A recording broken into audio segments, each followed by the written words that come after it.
When the war in Iran kicked off last week, there was a widespread assumption that, however it went, the US would not be putting boots on the ground. Not only would a ground invasion risk turning what Trump apparently originally envisioned as a quick Venezuela-style decapitation into a prolonged Afghanistan-style quagmire, but it would also be incredibly politically risky, given that Trump campaigned against so-called forever wars and has done very little proverbial pitch rolling.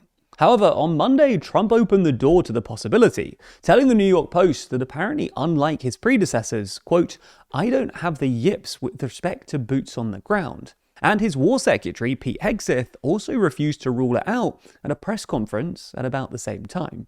So in this video, we thought we'd do our best to explain why a ground invasion looks at least more likely than it did a week or so ago, and ask whether it would be a good idea.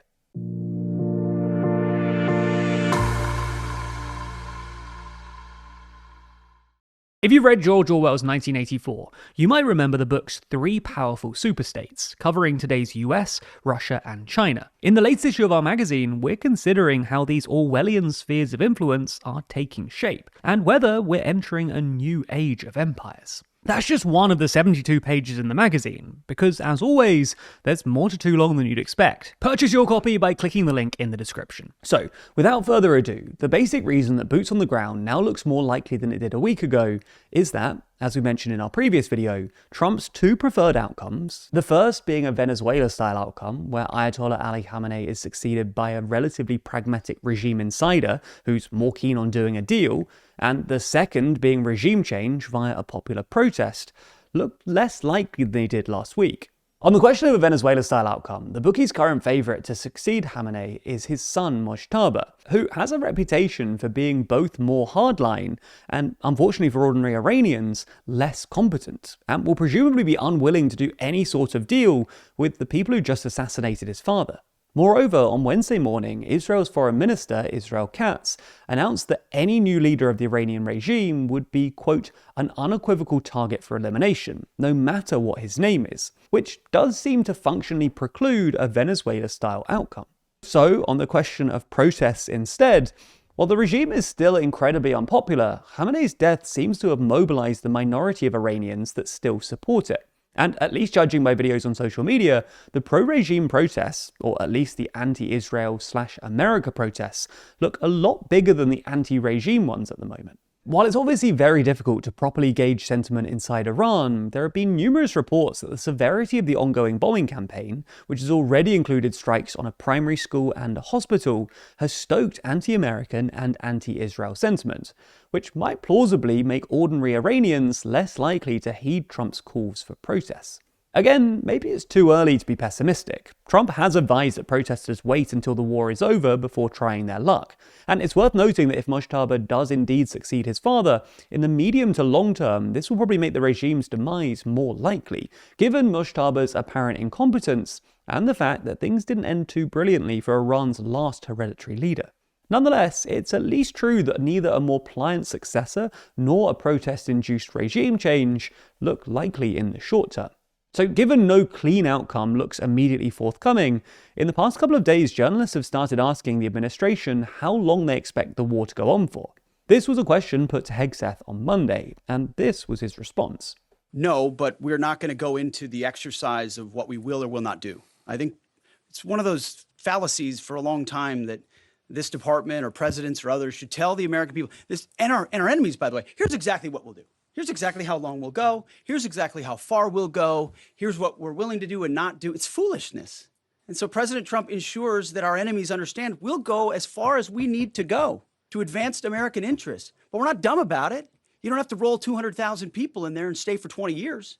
Hegseth didn't give a specific time frame and basically said that the war could continue until the US had executed what it needs. This puts pressure on the administration to more clearly articulate its military objectives in Iran, and Trump duly laid them out in a press conference a day later. According to Trump, the US has 4 military objectives in Iran: destroy Iran's missile capabilities, annihilate their navy, ensure Iran can never obtain a nuclear weapon, and ensure that Iran cannot arm, fund, and direct proxies outside of Iran. These are some pretty maximalist objectives. Taken together, they basically imply Iran's total demilitarization and would probably require the Iranian regime to essentially surrender. The problem here, however, is that history suggests that air power alone isn't sufficient for such maximalist objectives. Air campaigns often achieve impressive tactical success, but there aren't many examples of air campaigns achieving big strategic objectives. In fact, according to historian Robert Pape, who wrote his seminal book on the topic called Bombing to Win, air power alone has never toppled a government, even when paired with intelligence, and very rarely achieves meaningful political change. Perhaps the closest parallel to today is the 1991 air campaign against Saddam Hussein's Iraq.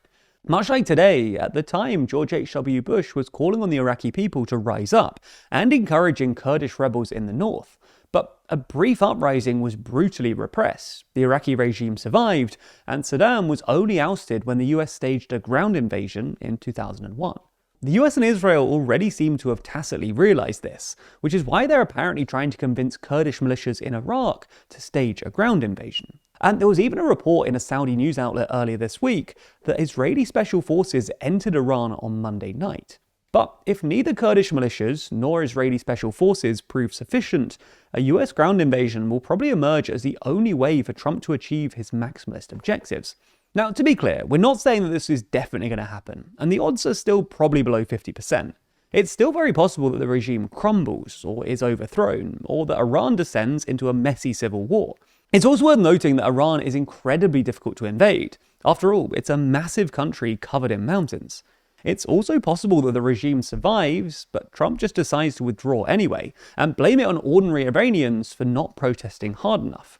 Nonetheless, the odds of boots on the ground are at least higher than they were a few weeks ago, and it would be a remarkable U-turn from a president who rose to political prominence criticising forever wars. As we mentioned earlier, the latest issue of our magazine, Too Long, is out very soon. And if you subscribe using code SPRING26, then you can get your first copy for as little as $4.99, as well as 20% off every future copy, as long as you stay subscribed. This latest issue features our ranking of the world's 25 most influential people, using ratings from you, our audience, as well as our journalists. Inside, we reveal not only the full ranking, but also the stories of a number of people who made the list. From the return of Donald Trump and the calculated moves of Xi Jinping, to the AI frontiers of Sam Altman. We also look at the new entries, New York's first Muslim mayor Zohran Mamdani, the radical shift of Pope Leo XIV, and bastion of technocracy Mark Carney, as well as the shadows that still linger, like Jeffrey Epstein.